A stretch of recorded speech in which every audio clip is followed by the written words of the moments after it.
I wanted to tell you a story that I find so amazing and heartwarming as somebody who works with children on the spectrum. So, if you have a child on the spectrum in your life or know someone who does, there's a good chance that screens are an integral part of their life. Whether that's for mom to get a few minutes of rest so that, or to be able to make dinner while the child stays occupied in the other room, or to help them learn some things that they need to know for school, to work on their speech and language and communication, you name it. There's so many reasons for tablets to be an integral part of a child's life when they're on the spectrum, and they have a lot more needs than a typical child might have. However, that also means that there is a tendency towards screen addiction for many children who actually don't know what to do with themselves when the screen is not in front of them. They don't have other goal-directed activities that they know how to engage in. They don't know how to occupy their time or play alone. And as these skills are being worked on, it's often easier just to go to the screen because the screen is a done for you type of technology.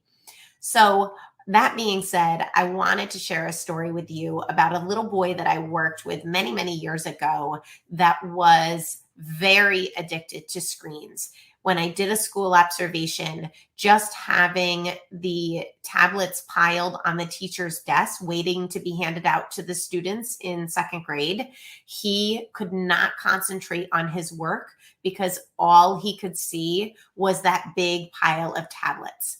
And then when the tablets were handed out at a particular station that the kids were going to rotate to, the sounds that the learning games were making were so distracting to him that he needed to get up out of his seat, hover around the table where those children were, and look over their shoulders to watch what they were doing.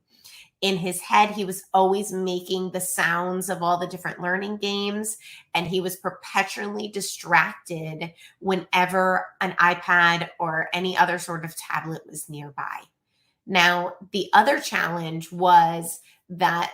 the iPad had been identified as a reinforcer for him in his behavior program. So every time he completed a learning task or every time he did what he was supposed to, he would get some time on the iPad. Now, when I collaborated with his behavioral staff, this was something that I had a long discussion with them about because they weren't realizing that their data, as far as his behavior and self regulation, was really getting compromised by the fact that he was so hyper focused on getting access to screens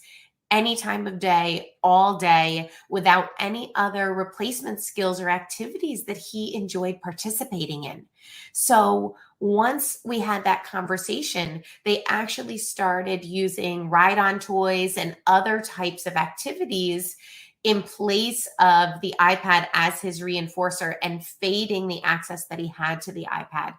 And then they started seeing so many great changes. He was more social, more interactive, more flexible when they were supposed to be doing learning tasks that were not in front of a screen, and better able to complete his work at school in a general classroom where a lot of kids did have access to the tablets at any point in the day.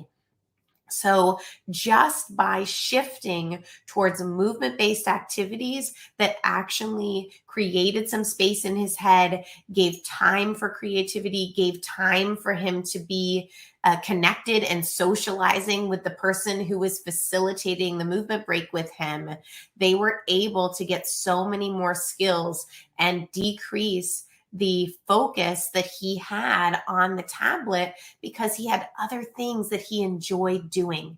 And those things became important to him to the point where he would actually ask for those things over the iPad. And that, I feel like, is such a success story, because what we want most for our children on the spectrum who struggle to play, who struggle to engage with their peers, is to actually have body skills, motor skills, social skills to participate in those activities without always